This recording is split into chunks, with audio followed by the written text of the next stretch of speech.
This video is sponsored by Epic Toyota, the new landmark of Anna Salai. Classic colors, style in comfort, casual shirts with classic elegance. சீமானை எப்படியாவது இந்த கூட்டணியில் கொண்டு வரணும்னு சொல்லி 30 சீட்டு 300 கோடி ரூபா பேரம் பேசுகிறாங்க. யார் சார்? அதிமுக. அப்போது இந்த பேரமெல்லாம் விஜய் அரசுக்கு வந்த அக்டோபர் 27க்கு பின்பு அப்படியே ஒரு கொடி கம்பம் கூட வைக்க முடியாத அளவுக்கு திருமாவளவனுக்கு நெருக்கடி கொடுத்தது தான் திமுக ஆட்சி. இன்றைக்கி திருமாவளவன் அவர்கள் இந்த 20 சீட்டு கேட்டது எல்லாமே நீங்கள் கொடுத்தா வேணும்னே கொடுக்க மாட்டாங்கன்னே கேட்குற மாதிரியும் சில மக்களோட கருத்து இருக்குது. இது ஏதாவது ஒன்று ஆகும், நம்ம அப்படியே ஏதாவது ஒன்று சொல்லி வெளியில் வந்துடலாம். ஆக மொத்தம் இந்த டிமாண்ட் எல்லாமே விஜயோட அரசியல் வரவுக்கு பின் தான் இருக்குன்றது ஒரு கருத்தாக. இதை பற்றி உங்களோட கருத்து என்ன தெரியும்? இது நீங்கள் என்ன, அதாவது விஜய் திருமா அதிமுக இல்லை ஆதவ் அர்ஜுன் 3 பேருமே அந்த மேடையில் அம்பேத்கர் மேடையை பயன்படுத்துவதாக திட்டம். அப்போ அதை அனுமதிக்கிறாரா இல்லையா தலைவர் திருமா? என்ன நீங்கள் கூட்டணி அதிமுக விஜய் எல்லாம் சேர்ந்து ஒரு கூட்டணி அமைக்க போகிறதா ஒரு தகவல் இருக்கு. கேட்ட உடனேயும் திரும்ப என்ன சொல்கிறாரு, இல்லை நான் திமுக கூட்டணியிலே நீடிப்பேன், இது ஒரு ஸ்ட்ராங்கான கூட்டணிங்க. ஃபஸ்ட் அந்த மாநாடு நடந்த உடனே சீமான் கூட்டணி வச்சிருவாருன்னு முழுமையாக நம்பினாங்க. அன்றைக்கி நைட்டே அண்ணன் சீமான் அவர்கள் ஒரு பரபரப்பான ஒரு பேட்டியை கொடுத்து காலி பண்ணிட்டார். அடுத்த உடனே இவங்களே ஒரு யூகம் வைக்கிறாங்க, என்னன்னா இல்லை திருமாவளவன் வந்துடுவார். அதுக்கு ஒரு முக்கிய காரணம் ஆதரவாஜனாவோட அந்த பரபரப்பான பேச்சு. அப்போது இதை நம்ம எப்படி பார்க்கணும் அப்படின்னா, விஜயோட அரசியல் கலம் உள்ளே வந்த பிறகு தான் நீங்கள் சொன்னது போல் சீமானோட அந்த டிமாண்ட் குறைஞ்சி போச்சு. ஆட்சியில் வேணும், அதிகாரத்தில் வேணுயா. 4 படத்தில் நடித்தா துணை முதலமைச்சர் ஆகலாம். என் தலைவர் 40 வருஷமாக அரசியல் பண்ணுறான், ஏன் துணை முதல் ஆகக்கூடாது? ஆட்சி பங்கு அதிகாரத்தில் பங்கு கொடுக்கணும். அது நீங்கள் ஆதவ அர்ஜுன் என்ன சொல்கிறாரு, நீங்கள் நான் விடுதலை சிறுத்தை கூப்பிட்டு வந்துடுறேன், விஜயும் கூப்பிட்டு வந்துடுறேன். விஜய் மாநாட்டு செலவே ஆதவ அர்ஜுன் ரெட்டி தான். சிறுத்தையினுடைய மாநாட்டு செலவும் அவர் தான் பண்ணுறாரு. திருச்சி மாநாடு, கள்ளக்குறிச்சி மாநாடு, சாராயத்தை ஒழிப்பதற்கு கள்ள லாட்டரி காசு காட்டு.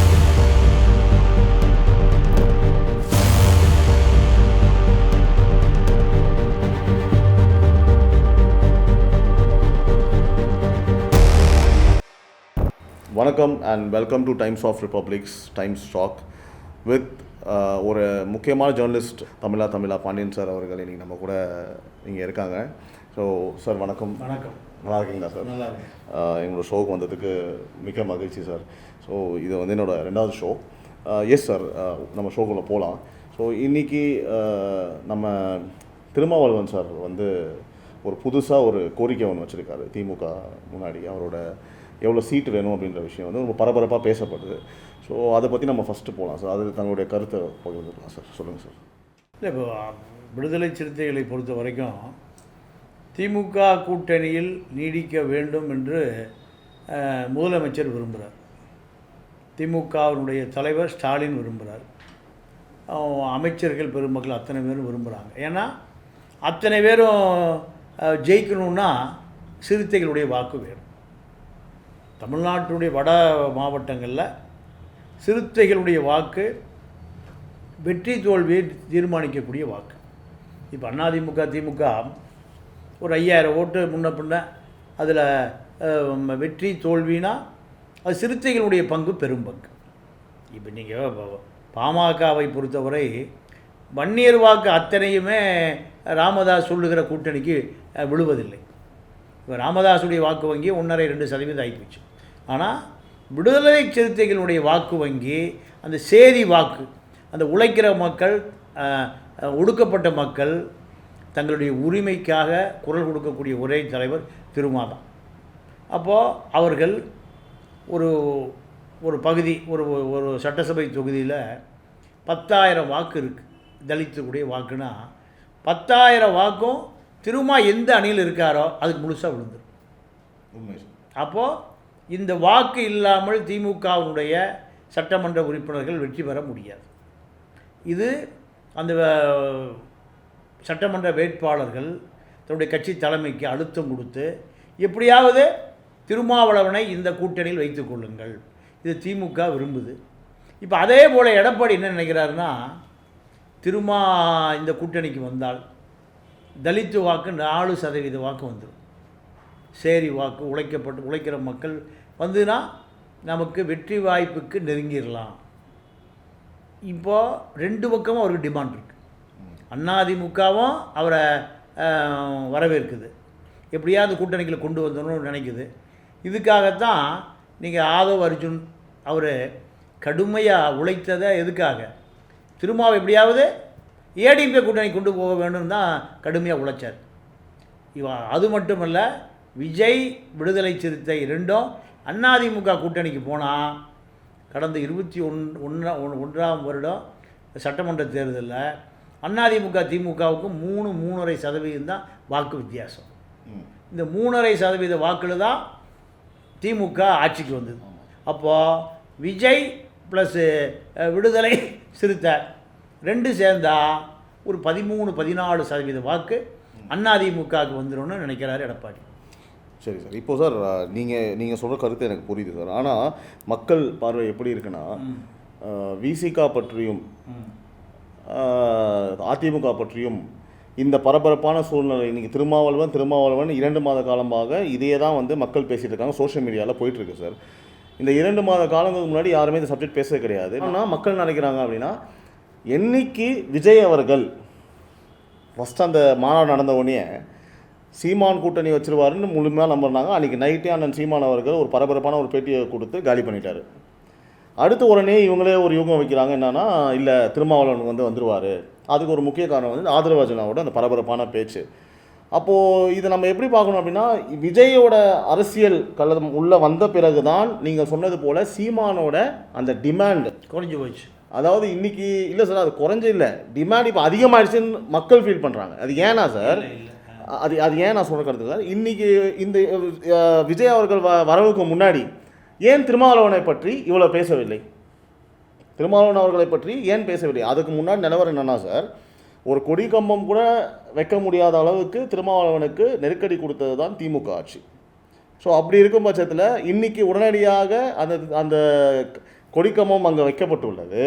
அது எதுக்கு அடிப்படையில் வைக்கப்பட்டுள்ளதுன்னா, அது சஸ்பெண்ட் பண்ணியிருக்காங்க, கேஸ் போட்டிருக்காங்க. அதாவது இது எப்படி மக்கள் பார்க்குறாங்கன்னா, நீ வைக்கிற மாதிரி வை, நான் கேஸ் போடுற மாதிரி கேஸ் போடுறேன் அப்படின்ற மாதிரி தான் மக்கள் அதை பார்க்குறாங்க. இது எல்லாமே வந்து பார்க்கும்போது இன்றைக்கி திருமாவளவன் அவர்கள் இந்த 20 சீட்டு கேட்டது எல்லாமே நீங்கள் கொடுத்தா கொடு, வேணும்னே கொடுக்க மாட்டாங்கன்னே கேட்குற மாதிரியும் சில மக்களோட கருத்து இருக்குது. இது ஏதாவது ஒன்று ஆகும், நம்ம அப்படியே ஏதாவது ஒன்று சொல்லி வெளியில் வந்துடலாம். ஆக மொத்தம் இந்த டிமாண்ட் எல்லாமே விஜயோட அரசியல் வரவுக்கு பின் தான் இருக்குன்றது ஒரு கருத்தாக. இதை பற்றி உங்களோட கருத்து என்ன தெரியும் சார்? இது நீங்கள் என்ன, அதாவது விஜய் வர்றதுக்கு அரசியல் வருவதற்கு முன்பு, அதாவது அக்டோபர் 27க்கு முன்பு, அக்டோபர் 27க்கு பின்பு அரசியல். எடப்பாடி என்ன நினைக்கிறாருன்னா, சீமானிடம் இருக்கிற 8.2% வாக்கு, இந்த 8.2% வாக்கை அதிமுக பக்கம் கொண்டு வந்துடலாம். அடுத்து முஸ்லீம்களுடைய வாக்கு 14% திமுக கூட்டணிக்கு விழுகுது. இதில் ஒரு 5%, அப்போ 8, 5, 13%. அதிமுகவுடைய நிரந்தர வாக்கு வங்கி 20 முதல் 25 வரை. இந்த 25 ப்ளஸ் சீமானுடைய 8, திருமாவுடைய 4, இல்லைன்னா முஸ்லீம்களோட 5 பேர் ஆட்சியை பிடிச்சிடலாம். இதுதான் அவருடைய கணக்கு. ஆனால் திமுகவை பொறுத்த வரைக்கும், திமுகவில் எப்போயுமே ஆளுங்கட்சி மீது மக்கள் ஓட்டு போட்ட மக்கள் ஒரு அதிருப்தியாக இருப்பான். போன முறை 21 அதிமுக 3.5% தான் வெற்றி வாய்ப்பை இழக்குது.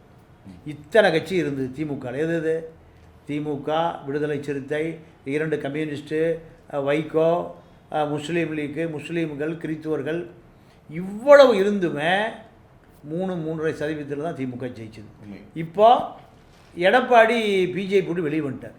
பிஜேபி விட்டு வெளியே வந்த பிறகு முஸ்லீம்களுடைய கருணை பார்வை எடப்பாடி மேலே இருக்குது, கிறித்துவர்களுடைய கருணை பார்வை எடப்பாடி பக்கம் இருக்குது.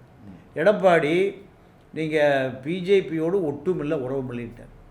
அதனால தான் எஸ்டிபிஐ முதல் முஸ்லீம் அமைப்பு அண்ணாதிமுக சேர்ந்தது. திண்டுக்கல்ல எஸ்டிபிஐ முபாரக் நிறுத்தி எப்படியா ஜெயிக்க வைக்கிறோம், நாடாளுமன்றத்துக்கு அனுப்பணும். நத்த விஸ்வநாதத்துக்கும் திண்டுக்கல் சீனிவாசனுக்கும் எடப்பாடி இட்ட கட்டளை. தொடர்ச்சியாக கடுமையாக போராடுறாங்க. எப்படியா ஒரு முஸ்லீம் வேட்பாளர் நாடாளுமன்ற உறுப்பினர் ஆகிட்டா அத்தனை முஸ்லீம் பக்கம் வந்துடுவாங்க. இது ஒரு கணக்கு. ரெண்டாவது, சீமானை எப்படியா இந்த கூட்டணியில் கொண்டு வரணும்னு சொல்லி 30 சீட்டு 300 கோடி ரூபா பேரம் பேசுகிறாங்க. யார் சார்? அதிமுக. ஓ, அப்போது இந்த பேரமெல்லாம் விஜய் அரசுக்கு வந்த அக்டோபர் 27க்கு பின்பு அப்படியே மாறி போகுது. அது நீங்கள் ஆதவ அர்ஜுன் என்ன சொல்கிறாரு, நீங்கள் நான் விடுதலை சிறுத்தையும் கூப்பிட்டு வந்துடுறேன், விஜயும் கூப்பிட்டு வந்துடுறேன். விஜய் மாநாட்டு செலவே ஆதவ அர்ஜுன் ரெட்டி தான். சிறுத்தையினுடைய மாநாட்டு செலவும் அவர் தான் பண்ணுறாரு. திருச்சி மாநாடு, கள்ளக்குறிச்சி மாநாடு, சாராயத்தை ஒழிப்பதற்கு கள்ள லாட்டரி காசு பயன்படுது. அப்போது இந்த கணக்கு எடப்பாடிக்கு தோதா இருக்குது. மணல் ராமச்சந்திரனுடைய கல்யாணம், வீட்டு கல்யாணம், எடப்பாடி அங்கே இருக்கார், துரைமுருகன் அங்கே இருக்கார், திருமாவளவன் அங்கே இருக்கார். ஏன்னா எல்லாத்துக்கும் முதலாளி அவர் தானே இவங்களுக்கெல்லாம். உண்மை. அப்போது எடப்பாடியும் திருமாவளவையும் சந்திக்க வைப்பதற்கு ஒரு முயற்சி எடுக்கிறாரு ஆதவ அர்ஜுன் ரெட்டி. ஆனால் அவர் வீட்டுக்கு முன்னாடி மைக்கை வச்சு நிருபர்கள் கேட்குறாங்க, என்ன நீங்கள் கூட்டணி அதிமுக விஜய் எல்லாம் சேர்ந்து ஒரு கூட்டணி அமைக்க போகிறதா ஒரு தகவல் இருக்கு. கேட்ட உடனேயும் திரும்ப என்ன சொல்கிறாரு, இல்லை நான் திமுக கூட்டணியிலே நீடிப்பேன், இது ஒரு ஸ்ட்ராங்கான கூட்டணிங்கிறார். இதை உள்ளே இருந்து டிவியில் பார்த்துட்டு இருந்த எடப்பாடி அப்படியே பின்னாடி வெளியே போயிடுறாரு. அதிமுக கூட்டணி வரும்னு எடப்பாடி வெயிட் பண்ணிகிட்டு இருக்காரு. திரும்ப என்னங்கிறாரு, மீண்டும் திமுக தான் வருங்கிறாரு. சார் கடைசி வரைக்கும் அவர் ஏன் சார் இந்த மாதிரி, அதாவது வெளிப்படையாக அவர் கீழே இருக்க ஒரு பொதுச் செயலாளர், துணை பொதுச் செயலாளர், அவர் மன்னிக்கணும், துணை பொதுச் செயலாளர் மாநாடு வைக்கக்கூடிய அளவுக்கு அவருக்கு வந்து அவ்வளோ பவர் இருக்குன்னு எல்லாருக்குமே தெரியும். பண பவர் அவர்கிட்ட இருக்குது சார். அவர் யாரோட மருமகன் அப்படின்னு எல்லாருக்கும் தெரியும். அந்த மாதிரி இருக்கும்போது அவர் டேரிங்காக, இப்போ மக்கள் என்ன நினைக்கிறாங்க சார், அவர் ஹீரோ ஆகிட்டார் ஒரு 10 நாள் சோஷியல் மீடியாவில். அவர் வந்து டேரிங்காக ஒரு ஸ்டேட்மெண்ட்டை வைக்கிறாருப்பா, இவர் தான்ப்பா உண்மையான ஒரு தைரியசாலின்னு சொல்லிட்டு ஒரு சொல்கிறாங்க. ஆட்சியில் வேணும், அதிகாரத்தில் வேணும்யா. 4 படத்தில் நடித்தா துணை முதலமைச்சர் ஆகலாம். என் தலைவர் 40 வருஷமாக அரசியல் பண்ணுறான், ஏன் துணை முதல் ஆகக்கூடாது? ஆட்சி பங்கு, அதிகாரத்தில் பங்கு கொடுக்கணும். நீங்கள் என்ன நினைக்கிறீங்கன்னா சார், இது திருமாவளவன் வந்து தூது விட்டு அவர் சொன்னாரா, ஆதவர்ஜன் சொன்னாரா, இது ஒரு நாடகமாக பார்க்குறீங்களா சார்? இதான் சார் கேள்வி, டேரெக்டாக கேட்கலாம். அதாவது இந்த கேள்வி யாரும் கேட்கல சார். இல்லை, அதாவது ஆதவ அர்ஜுனாவை கட்டுப்படுத்தக்கூடிய அதிகாரம் திருமாவுக்கு இல்லை. ஆமாம் சார். ஆமாம். அப்போது அவர் நீங்கள் அதிகாரம் இருந்தால் வாயை திறந்துருக்க மாட்டார். அதிகாரம் இல்லை அப்படிங்கிறதுனால தான் பல மாதம் வாயை திறக்கிறார். அப்போ அவர் பார்த்துட்டு தானே இருக்கார். அப்போ அவர் அதை அங்கீகரிக்கிறார், ரசிக்கிறார். திமுகவுடைய அழுத்தம் அதிகமாக போகுது அவருக்கு. ஆமாம். ஏன்னா விஜய், திருமா, அதிமுக இல்லை ஆதவ் அர்ஜுன் 3 பேருமே அந்த மேடையில் அம்பேத்கர் மேடையை பயன்படுத்துவதாக திட்டம். அப்போ அதை அனுமதிக்கிறாரா இல்லையா தலைவர் திருமா? அப்போ இந்த சஸ்பென்ஷனா சார் சும்மா ஒரு நாடகமா சார்? அப்போது நீங்கள் அழுத்தம் அதிகமாக திமுகவுக்கு நெருக்கடி அதிகமாகுது. இந்த கூட்டணி உடைச்சிருவார், இந்த கட்டடத்தில் செங்கல்ல உருவிடுவார். இப்போ ஏறக்குறைய ஒரு கல் செங்கலை உருவிட்டார் எடப்பாடி. வேல்முருகன் இப்போ வெளியேறார். வேல்முருகன் வெளியேறாரு. அப்போ அடுத்த செங்கல் யார்? எந்த செங்கல்? திருமாதான். ஆமாம். இப்படி செங்கல்ல உருவுனா கட்டடம் பலவீனமாயிரும். நீங்கள் சிபிஎம் இதே மாதிரி வெறுப்பில் தான் இருக்காங்க. சிபிஎம் எப்போ வேணாலும் கழட்டிட்டு போகும். அதுதான் விஜய் அவர்கள் கூட அந்த மேடையில் சொல்கிறார்ல சார், மக்களே வந்து உங்களோட கூட்டணி கணக்கை மைனஸ் ஆக்குவாங்க. ஆமாம். நீங்கள் சொன்னும் போது ஒரு கல் வந்துருச்சு, 2வது கல் இப்போ ஏதோ அதுதான் சார். இந்த 20 சீட்டே வந்து சத்தியமாக வேணும்னே சொன்ன மாதிரி தான் சார். இல்லை, அவங்களுக்கு திமுக இப்போ அர்ஜுன் ரெட்டி கதை முடிஞ்சது. இப்போ அடுத்து திமுகவை சீண்டுவதற்கு அவர் அனுமதிக்கிறார். நீங்கள் திருமா கருத்து வேறு, வன்னி கருத்து வேறுலாம் இல்லை, 2 ஒரே கருத்து தான். ஒருவேளை இப்போது ஃப்யூச்சரில் வந்து திருமாவளவன் இந்த பாயிண்ட் வருவாரா சார்? எதுக்கு? தமிழக வெற்றி கழகத்தின் தலைவர் விஜய் அவர்கள் வந்து ஆட்சியிலையும் பங்கு இருக்கும், அதிகாரத்துலையும் பங்கு இருக்கும்னு ஒரு கட்சி ரெடியாக இருக்குது.